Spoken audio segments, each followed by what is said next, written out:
할렐루야. 우리 하나님 앞에 기도 올립니다. 자비하시고 내가 풍성하신 아버지 하나님, 새날을 저에게 허락하여 주시니 감사합니다. 오늘은 어떤 이가 그토록 살고 싶었던 내일인 것을 기억하며 참으로 소중하고 알뜰하게 하루 생활 잘할 수 있도록 은혜를 더하여 주시옵소서. 하루 일과를 시작할 때 새벽 미명시간 첫 시간을 주님 앞에 드리며 육의 양식을 공급받기 전에 영의 양식을 먼저 허락하여 주시니 감사합니다. 오늘 하루도 승리하는 날이 될 줄로 믿습니다. 주님과 동행하는 복된 날이 될 줄로 믿습니다. 우리 주님께서 우리 각자에게 허락하신 특별한 소명이 있는 줄로 믿사오니 우리의 인생이 시간과 물질과 에너지 모든 것이 낭비되지 않게 하시고 하나님 기뻐하시는 쪽으로 아름답게 순종할 수 있는 우리 모두가 되게 해 주시옵소서. 우리 감리교회 아버지 존 웨슬리 선생이 88세까지 살면서 보통 사람 1000년 동안 할 일을 그 한 분이 다 했던 것처럼 새벽 5시만 되면 어김없이 새벽 기도를 하고 또 말 타고 전도하며 부지런하게 주님의 복음을 전하며 선한 일들을 많이 했던 것처럼 우리의 삶도 그런 삶이 되기를 간절히 원합니다. 특별히 우리 자녀들을 위해서 기도하기 원합니다. 우리의 믿음이 우리 당대에서 끊어지지 않게 하시고 믿음의 계보가 이어지기를 소원합니다. 우리 자녀들이 예수 잘 믿는 자녀 되기 원합니다. 하나님 기뻐하시는 자녀들이 되기를 원합니다. 하나님 주신 사명이 무엇인지를 밝히 깨닫는 저들 되게 하여 주시옵소서. 12일에 수능 시험이 있는데 우리 자녀들에게 특별한 은혜를 주시기를 소원합니다. 건강을 지켜주시고 집중력을 주시고 3년 동안 애써서 공부했던 모든 것들이 기억나게 하셔서 후회 없이 시험을 치를 수 있게 하시고 결과는 주님께 맡길 수 있는 담력을 허락하여 주시옵소서. 사랑하는 성도들이 새벽 전에도 귀한 예물을 주님 앞에 드립니다. 하나님 앞에 바치는 예물이 주님 기뻐하시는 사역을 위하여 쓰여질 줄로 믿습니다. 많은 영혼들을 건지고 주님의 뜻을 실현하고 주님의 나라를 확장하는데 아름답게 사용될 줄로 믿사오니 이것은 단순히 드리는 것이 아니라 우리가 사는 것인 줄로 믿습니다. 많은 것을 사게 될 줄로 믿습니다. 보람 있는 그러한 예물이 될 줄로 믿습니다. 경제가 이렇게 어려운 가운데 서민들의 살림살이가 날이 갈수록 고단한 가운데 있습니다. 수고하고 무거운 짐진 자들아 다 내게로 오라. 내가 너희를 쉬게 하리라. 주님 앞에 나올 때마다 우리의 모든 무거운 짐을 십자가 앞에 내려놓게 하시고 주님이 주신 참 자유와 평강과 안식을 누리는 하나님의 자녀들 되게 하옵소서. 저들의 간절한 기도 제목을 다 들어주시고 응답해 주심을 믿고 사랑 많으신 예수님 이름 받들어 간절히 기도하옵나이다. 아멘. 할렐루야. 우리 옆에 있는 분과 한번 인사합니다. 존경하고 사랑합니다. 새벽에 나오신 모든 분들을 주님의 이름으로 축복합니다. 저희 교회는 지금 다니엘 세일의 특별 새벽 기도회를 하고 있습니다. 제가 내리교회 오기 전에 우리 전임 목사님께서는 12년 동안 90일 성경 통독 작정 새벽 기도회를 열었습니다. 매일 새벽 4시 반에 이제 90일 동안 장장 석 달 동안을 이 특별 새벽 기도를 열어가지고 우리 교인들이 훈련이 잘 됐습니다. 제가 2004년도에 내리교회 와가지고 이제 전반기 또 후반기 두 차례 40일 특별 새벽 기도로 시간을 바꿨습니다. 처음에는 한 800명 정도가 나왔습니다. 그야말로 예배당을 가득 채우고 이제 그렇게 했는데 요즘은 점점 이제 새벽기도 나오는 것도 힘들어져 가지고 한 300명 채우기도 어렵게 됐어요. 저희 교회는 분이엘 찬양대라고 하는 새벽 기도회 찬양대가 있습니다. 이런 분들은 그냥 새벽만 되면 꼭 일찍 나와 가지고 그렇게 찬양으로 하나님께 영광을 돌리는 그런 분들입니다. 새벽 기도는 참 힘들고 어려운 것입니다. 억만금을 준다고 할지라도 새벽 기도 나오는 것이 쉽지가 않아요. 하나님의 특별한 은혜가 있을 때 새벽 기도해도 가능한 줄로 믿습니다. 저도 밤늦게까지 이렇게 작업을 하고 정말 어떨 땐 잠을 3시간, 4시간밖에 못 잘 때가 있어요. 저는 말씀을 전해야 되기 때문에 새벽 기도를 안 나올래야 안 나올 수가 없습니다. 여러분이 힘들고 피곤하면 오늘 하루 좀 쉬어야 되겠다 이러면 되지만 목사는 말씀을 전해야 되기 때문에 안 나올 수가 없거든요.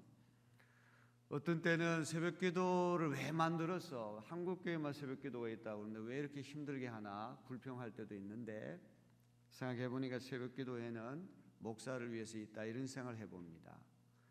그래도 새벽 기도 나와가지고 한 30분씩 기도하는 것이 그래도 저의 영성을 유지하는데 아주 중요한 기회가 된다는 사실을 깨달을 때가 있습니다. 오늘 새벽 기도 나오신 모든 분들 다시 한번 주님의 이름으로 축복하고 또 여러분이 하나님 앞에 간구하는 모든 기도가 주님의 보좌에 상달되기를 주님의 이름으로 기원합니다. 우리 마음이라고 하는 것이 그냥 마음이라고 단어 하나지만 가만히 우리가 생각을 해보면 마음 안에는 여러 가지 복잡한 기능들이 많이 들어가 있습니다. 메모리, 기억이라고 하는 것도 있고 언더스탠딩, 이해, 사랑 뭐 다양한 것들이 우리 마음속에 들어가 있거든요. 그런데 우리가 이 마음의 작용 가운데 하나가 생각하는 것, thinking, 또 하나는 willing, 의지라고 하는 게 있습니다. 생각하고 이 의지라고 하는 것은 같은 것이긴 하지만 사실은 엄밀하게 우리가 얘기를 한다면 구별이 돼야 되겠죠.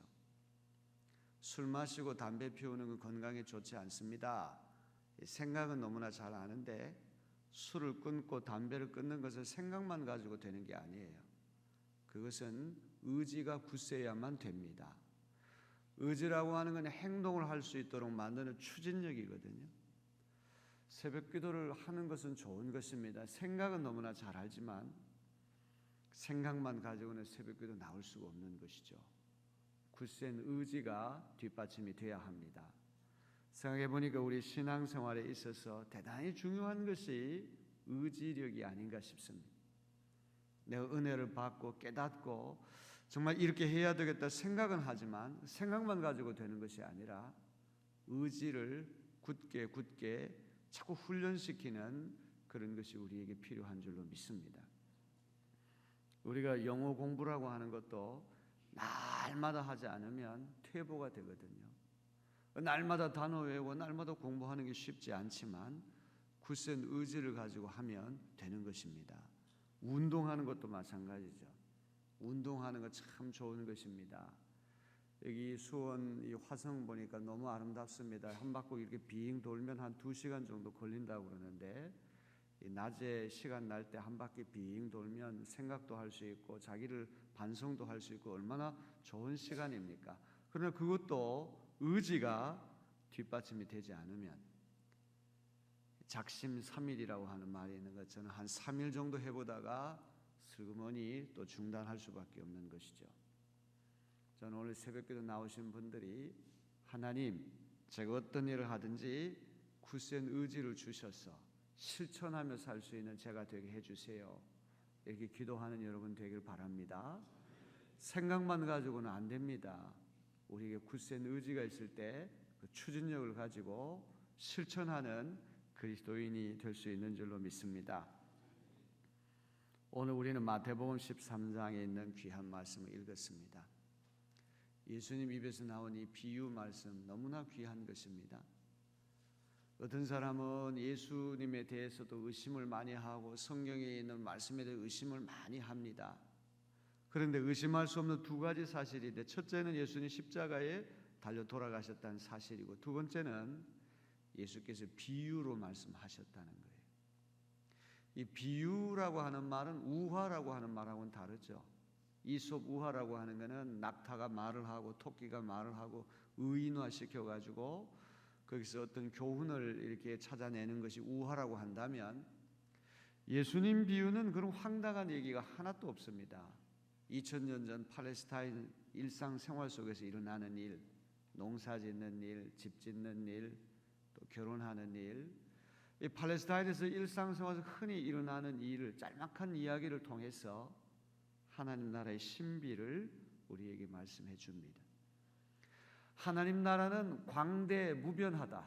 너무나 엄청나고 너무나 거대하고 너무나 신비하기 때문에 어떤 말을 한다고 할지라도 설명할 길이 없는데, 예수님은 짤막한 비유 하나를 툭 던져놓고는 하나님 나라가 이런 나라다, 슬쩍 우리에게 하나님 나라의 속성을 알려주는 것이 비유의 매력이고 비유의 위력인 줄로 믿습니다. 비유라고 하는 말을 헬라 말로 파라볼레라고 말을 하는데, 파라라고 하는 말은 옆에라고 하는 말이고 볼레는 던진다는 말. 파라, 옆에, 볼레 던진다. 옆에 툭 던져놓고는 하나님 나라가 이런 것이다, 우리에게 일러주는 것입니다. 한 40개 정도 비유가 나오는데 참 이 비유 말씀은 신비하고도 아름답고도, 이 비유 말씀을 잘 이해하면 예수님이 어떤 분인지 그림이 잡히고, 또 예수님께서 그토록 원하셨던 하나님의 나라가 어떤 나라인지 감을 잡을 수 있게 됩니다. 자, 오늘 말씀도 천국에 대한 비유인데요, 밀과 가라지의 비유. 자, 이 비유의 줄거리는 대단히 단순합니다. 24절로부터 30절 말씀 보게 되면 농부가 자기 땅에다가 좋은 씨앗을 뿌렸습니다. 좋은 밀알을 뿌렸기 때문에 좋은 결실을 기대하는 것은 당연한데, 사람들이 다 잠을 자는 가운데 원수가 밀 한가운데 가라지를 뿌렸습니다. 밀과 똑같이 생긴 독보리 씨앗을 덧뿌렸던 것이죠. 옛날에는 누가 원수된 사람이 있을 경우 밤사이 몰래 상대방 밭에 들어가서 가라지를 덧뿌리는 경우가 왕왕 있었다고 합니다. 원수된 사람에게 골탕을 먹이기 위해서 그랬던 것이죠. 아니면 어떤 집안이 대풍, 큰 어떤 풍년이 들어가지고 엄청난 수확을 올리게 되면 시기심 때문에 또 이렇게 하는 경우도 있습니다. 중요한 것은 농부는 좋은 밀을 땅에다가 뿌렸는데 가라지가 함께 밀밭에서 자라나고 있다는 사실이죠. 파종한 다음에 시간이 흘러 싹이 나고 줄기가 나서 열매를 맺을 때가 되었습니다. 그때까지 몰랐던 가라지가 드문드문 보이기 시작합니다. 저는 어렸을 때 우리 부모님이 농사를 지었기 때문에 봄철에 모내기 하는 그런 일에 함께 하기도 하고, 또 그 모내기 하는 그런 것들을 이렇게 지켜볼 때가 있습니다. 모내기가 끝나고 한참이 지나면 벼를 땅에다가 심었는데 이상하게 피라고 하는 종자가 함께 섞여 있는 것을 보게 됩니다. 이 피라고 하는 것이 언제 벼와 함께 섞여서 자라나게 되는지 알 수 없습니다. 어느 정도 시간이 흐르게 되면 피가 정체를 드러내게 됩니다. 틀림없이 벼만 논에다가 심었는데 알지 못하는 사이 피라고 하는 것이 이제 나오게 됩니다. 초보자들에게 어떤 것이 피고 어떤 것이 벼인지 가려내는 일은 쉽지가 않습니다. 왜냐하면 겉모습이 너무나 닮았기 때문에 그런 것이죠. 여기 밀밭에 자라나는 가라지도 마찬가지입니다. 분명히 밀만 심었는데 여기는 밀만 자라나는 것이 아니라 가라지도 함께 자라나는데, 이것이 일정 시점이 되기 전까지는 너무 외양이, 겉모습이 너무나 똑같아서 구별해내기가 쉽지 않습니다. 가라지가 밀과 함께 자라나고 있다는 사실을 발견한 종들이 주인에게 보고를 합니다. 우리 27절을 다 같이 봅니다. 집주인의 종들이 와서 말하되 주여 밭에 좋은 씨를 뿌리지 아니하였나이까? 그런데 가라지가 어디서 생겼나이까? 어린 시절에 제가 논에 분명히 벼만 심었는데 이 피라고 한 종자가 어디서 왔을까 궁금했던 것처럼, 이 종도 우리 밀밭에 밀만 심었는데 아니 가라지가 어디서 생겼는지 모르겠습니다. 그랬더니 주인이 즉시 원수가 그렇게 했구나 단정을 짓습니다. 주인이 말한 것처럼 원수가 가라지를 덧뿌려서 이런 결과가 찾아왔다면 원수를 색출해내야 되는데, 이런 경우에는 한밤중에 다 잠자는 사이에 일어났기 때문에 심증은 가지만 물증은 없는 것이죠. 이 법이라고 하는 것, 재판이라고 하는 것 철저히 증거 위주로 모든 것이 되어지지 않습니까?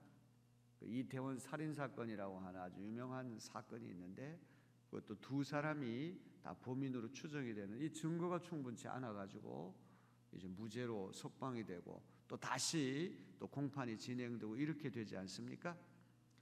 신적 진실이라고 하는 것이 있고 법적 진실이라고 하는 게 있는데 신적 진실이라고 하는 것은 하나님만이 진실을 알고 계시는 거죠. 하지만 법적 진실이라고 하는 것은 철저히 증거를 가지고 되는 거 아닙니까? 신적 진실과 법적 진실이 같이 가야 되는데 꼭 같이 가지 않는 경우도 많아요. 하나님은 진실을 다 아시는데 현실은 증거가 부족해가지고 재판이 잘못되는 경우도 많이 있을 수 있습니다. 여기 이 경우에도 원수를 색출해서 벌을 줘야 되는데 심증은 가지만 물증이 없기 때문에 그것을 할 수가 없습니다. 자, 그랬더니 28절 후반부에 종들이 말하되 그러면 우리가 가서 이것을 뽑기를 원하시나이까? 그러면 이제 좋은 이제 밀은 다 남겨놓고 가라지를 다 뽑아내면 어떻겠습니까?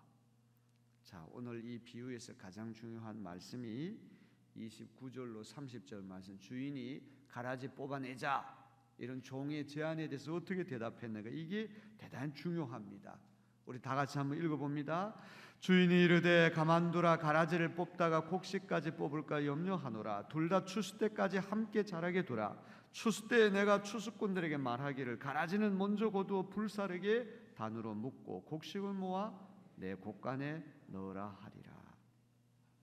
가라지를 뽑아내자고 하는 종들의 제안에 대해서 주인이 동의하지 않습니다. 이유가 중요한 거죠. 왜 그렇게 해서는 안 되는가? 가라지를 가려낸다고 작업을 하다가 밀까지 뽑을 수 있기 때문이라는 것이죠. 여기 주인이 만류하는 이유는 단순합니다. 괜히 가라지 뽑아내려고 하다가 알곡까지 다칠 수 있기 때문에 알곡을 보호하는 차원에서 그렇게 하지 말라는 것이죠. 사실 가라지를 밀밭에 함께 자라나게 하는 것은 밀의 영양분을 다 뺏어 먹을 수 있기 때문에 좋은 것은 아닙니다. 하지만 가라지의 예착이 가서가 아니라 밀까지, 가라지 제거하려다가 밀까지 다칠 수 있기 때문에 그렇게 하지 말라. 밀을, 알곡을 보호하기 위해서 가라지 뽑는 일을 하지 말라, 이렇게 말씀하는 것이죠. 그렇다고 해가지고 밀과 가라지가 끝없이 한정없이 같이 동거하는 것은 아닙니다. 한시적으로 추수 때까지만 그렇게 하라는 것이죠.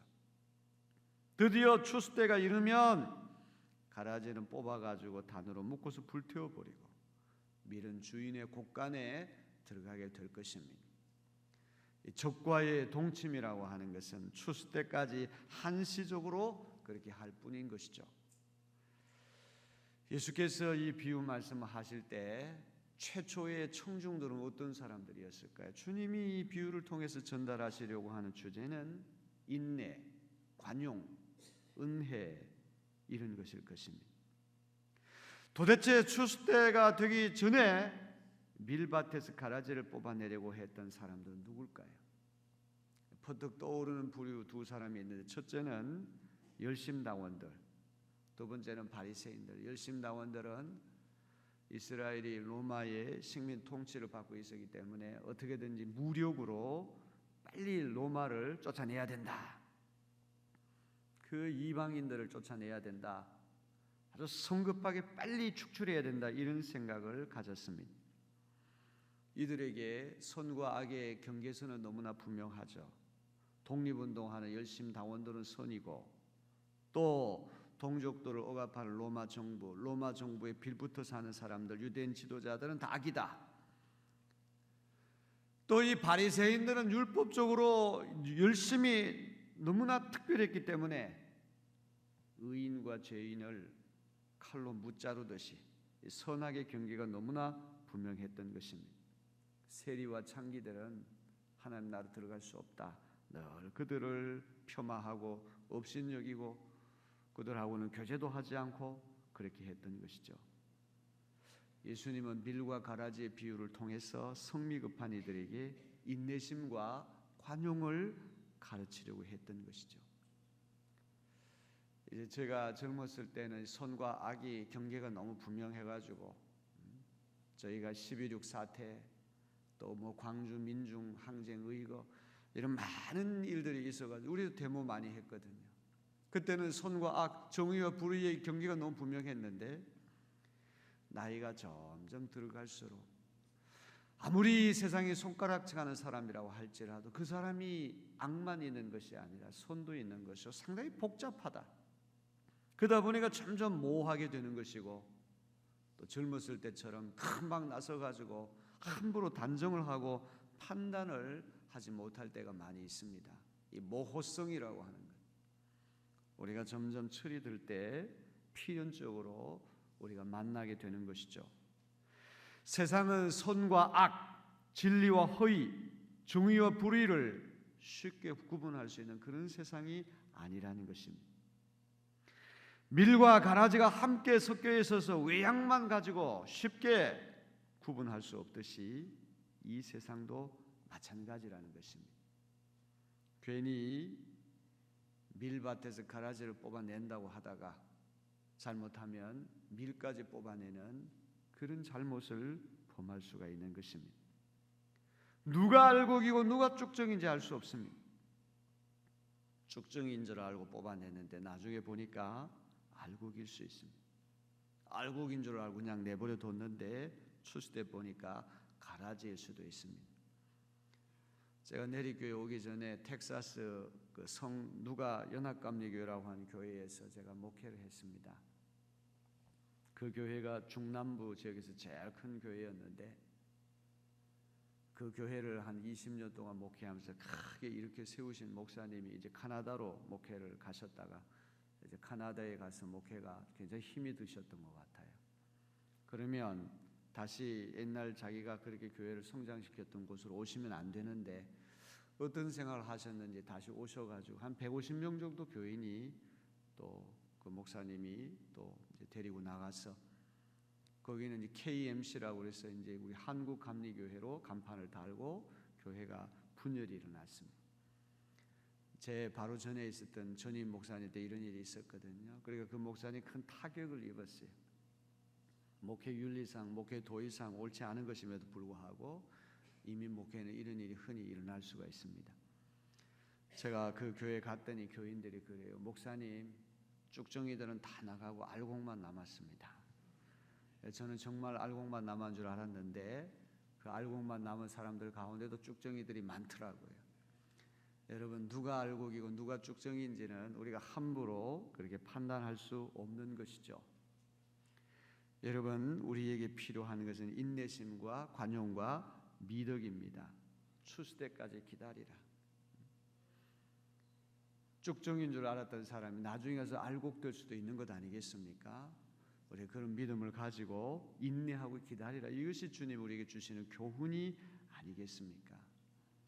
지난 2000년 동안의 교회 역사를 보게 되면 아군과 적군, 정통과 이단, 선과 악, 이 경계를 명확하게 그어서 반대편은 모조리 제거하고 싶은 그런 경우 얼마나 많았습니까? 십자군 전쟁이 그런 예가 아니겠습니까? 이단으로 속단해서 고문을 가하고 극형을 가하고 화형을 시키고 정통이라고 하는 이름으로 박해를 하고 순교가 일어나고 마틴 루터 2017년도가 되면 종교개혁 500주년이 되거든요. 마틴 루터가 종교개혁을 했기 때문에 개신교회가 나왔죠. 그런데 가톨릭에서는 이단으로 그를 파문하고 말았습니다. 츠빙글리, 칼뱅, 녹스, 존 웨슬리. 웨슬리 선생이 이 감리교 운동을 할 때 이 영국 성공리에서 사제 안수를 받은 사람이 4사람밖에 없었어요. 안수 받은 성직자가 4사람밖에 없었어요. 그렇기 때문에 너무 이 일꾼이 부족했기 때문에 웨슬리 선생은 평신도들 가운데 말씀의 은사가 있는 이들을 설교자로 이렇게 불러가지고 복음을 전하게 하고, 그래서 감리교 운동은 평신도 운동 아닙니까? 웨슬리 선생은 감리교단이라고 하는 어떤 교단을 만들고 그 교단의 우두머리가 될 생각 추호도 없었어요. 끝까지 영국 성공회 안에서 이 성공회를 개혁하고 갱신하려고 하는 것이 웨슬리 선생의 뜻이었지만 성공회에서 강단에 서지 못하게 하고 제약을 많이 하고 힘든 일이 많았기 때문에 어쩔 수 없이 감리교회가 나오게 된 것입니다. 그래서 감리교회는 스판테이니어스 무브먼트, 저절로 일어난 운동이다, 그런 얘기를 하는 것이죠. 웨슬리 형제도 박해를 받고 성공회로부터 어려움을 당했지만 나중에 알고 보니까 가라앉은 줄 알고 뽑아낸 나중에 보니까 그게 미리였다는 것이죠. 어디 교회만 그랬겠습니까? 우리가 역사를 놓고 볼 때 정치, 경제, 문화, 사회 잡초로 간주해서 뽑아내는 나중에 가니까 알곡으로 드러난 경우 얼마나 많습니까? 주님이 말씀하시는 것처럼 30절 둘 다 추수 때까지 함께 자라게 두라. 어차피 추수 때까지 교회는 혼합적이고 모호할 수밖에 없기 때문에 지금 당장 우리가 손을 보려고 하다가는 큰 어려움을 겪게 된다는 말이죠. 저희 교회가 금년이 130주년이기 때문에 이제 130주년 기념 행사를 저희가 많이 했습니다. 우리 감리교회를 시작한 헨리 아펜젤라 목사님, 호레이스 온도우드 목사님, 이 감리교 장로교 선교사님들이 1885년 4월 5일 오후 3시에 부슬부슬 비가 오는 그때에 인천항에 들어오면서 한국 개신교회가 시작되었거든요. 그런데 그 4월 5일이 부활절이었습니다. 금년 4월 5일이 부활절이었습니다. 4월 5일이 주일이 되는 것도 어렵고 또 특별히 4월 5일이 부활주일 되는 건 더더욱 어려운데 130주년 되는 금년이 4월 5일이 부활주일이었습니다. 그래서 지난 4월 5일 오후 4시에 저희 내리교회에서 감리 교단 차원의 130주년 기념 행사가 크게 일어났습니다. 그래서 저희 교회도 이제 130주년 기념 화보집을 지금 열심히 만들고 있습니다. 시간이 없고 했기 때문에 이 130년 약사를 제가 뭐 사료를 수십 권을 뒤지고 그렇게 해가지고 제가 그 130년 그 약사를 제가 쓰게 됐는데 지난 130년 우리 교회 역사를 쭉 이렇게 들추어 보니까 세 번의 분열이 있었습니다. 1930년대에 창녕교회, 우리 내리교회로부터 창녕교회가 분리돼 나갔습니다. 그 다음에 율목교회가 또 내리교회에서 분리돼 나가고 또 1980년대 중반에 세길교회라고 하는 교회로 또 분열이 됐습니다. 꼭 세 번의 분열의 아픔이 있었는데 두 번은 유혈 사태가 일어났어요. 율목교회는 뭐 그렇게까지 피를 흘리고 그러진 않았지만 이 창녕교회 또 세길교회로 갈라져 나갈 때는 유혈 사태가 일어났습니다. 특별히 1980년대 중반에 이 사태는 지금 현재 우리 교회 다니고 있는 분들이 다 체험을 해가지고 신방 가면 많은 얘기들을 들려준 3년 4년 동안 이 교회의 아픔이 있었습니다. 그야말로 목사님이 강단에 설교하러 올라가려고 그러면 멱살을 거머쥐어 끌어내리고 한쪽에서는 뭐 깽과리 치우고 이 예배를 방해하고 이게 하루 이틀도 아니고 3년 동안 여러분 그렇게 했다고 생각해 보세요. 목사님이 집에 들어가려고 그러면 담벼락에 숨어 있다가 테러를 하고 말이죠. 또 반대편에 어떤 사람들은 이 기획위원회실에 장로님들 모여 있는데 권사님이 오셔가지고 저 담임 목사님 나가라고 그러면서 옷을 다 벗고 말이 스트리킹 쇼까지 하고 말이죠. 뭐 이루 말할 수 없는 어려움이 있었습니다. 그때 우리 교회의 청년들이 많이 떠나갔습니다. 수백 명이 교회를 떠나갔습니다. 다른 교파로 옮긴 사람도 많습니다. 그래서 바로 그때 청년이었던 분들이 이제 지금 40대, 50대가 되고 이제 이렇게 되는데 이런 분들 가운데서 장로님을 뽑는 사람이 없어요. 그 후유증이 지금 그대로 나타나는 것입니다. 여러분 그때 일선에 서가지고 교회를 이렇게 어렵게 했던 분들 지금 다 후회합니다. 내가 왜 그때 그렇게 했을까? 왜 그때 성급하게 저쪽은 다 가라지고 쭉정이고 우리는 알곡이다 이런 생각을 했을까? 지금은 다 후회를 많이 합니다. 못생긴 나무가 산을 지킨다라고 하는 말이 있어요. 산에 가면 잘생긴 나무는 다 베어가는데 못생긴 나무가 산을 지킨다. 참 우리가 생각해 볼 그런 말이 아닌가 싶습니다. 내리교회도 똑똑하고 잘난 사람들, 그야말로 3대, 4대 이렇게 토백이 신자들 한 300명이 교회를 빠져나갔던 것입니다. 우리 교회 생활할 때 중요한 것이 공존의 지혜가 필요한 줄로 믿습니다. 형제를 함부로 판단하지 말고, 나는 알곡이고 상대방은 쭉정이고 다 가라지다. 이 생각은 대단히 위험한 것입니다. 함부로 판단해서는 안 될 것입니다. 쭉정이인 줄 알고 손을 댔는데 나중에 보니까 알곡일 수 있거든요. 무엇보다도 쭉정이 뽑아낸다고 우리가 작업을 하다가 알곡까지 다칠 수가 있는 거예요. 교회가 어지러워지고 교회가 분열이 되고 교회가 싸움을 하게 되면 많은 이들이 상처를 받고 시험을 받아가지고 영영 교회 떠나는 경우가 너무나 많습니다. 우리 예수님도 그것을 알았기 때문에 괜히 쭉정이 뽑아낸다고 알고까지 다칠 수 있다. 추수 때까지 기다려라. 추수 때 되면 저절로 다 분리가 될 것이다. 우리는 하나님의 의로우신 심판을 믿어야 됩니다. 알곡으로 생각되는 분은 쭉정이로 생각되는 사람들이 활개를 친다고 해서 분개할 필요가 없습니다. 지금 당장 알곡보다 쭉정이가 득세하는 것처럼 보여도 기죽을 필요가 없습니다. 추수 때가 되면 다 천사들이 다 정리를 해줄 것입니다. 자, 그 다음에 마지막으로 대단히 중요한 것은 하나님의 말씀은 어떤 한 부분만 싹둑 잘라가지고 그것만 우리가 부각시키면 이단에 빠지게 되는 것이거든요. 창세기부터 요한계시록까지 다양한 말, 서로 상충되는, 서로 충돌되는 말씀들이 들어가 있기 때문에 언제 공존하고 언제 분리할 것인가. 이제 예수님 주신 비유 가운데 그물의 비유라고 하는 비유가 있거든요. 물고기를 잡았는데 금방 좋은 물고기, 나쁜 물고기가 눈에 보일 때 좋은 물고기는 그릇에 담고 나쁜 물고기는 그냥 버리라. 즉각적으로 하라 이 말이죠. 언제 우리가 공존하고 언제 우리가 분리해야 되느냐.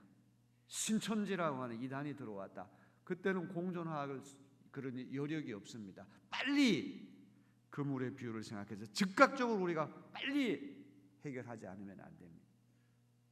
히틀러라고 하는 사람이 나치 정당을 만들어 가지고 아우슈비츠 수용소 만들고 유대인을 600만 명을 학살했잖아요. 그 당시 전 세계에 흩어져 있는 유대인이 1800만 명인데 3분의 1이 멸절당했습니다. 이럴 때는 신속하게 결단해서 히틀러를 쫓아내야 되겠죠. 그래야지만 많은 사람 인명을 구할 수가 있습니다.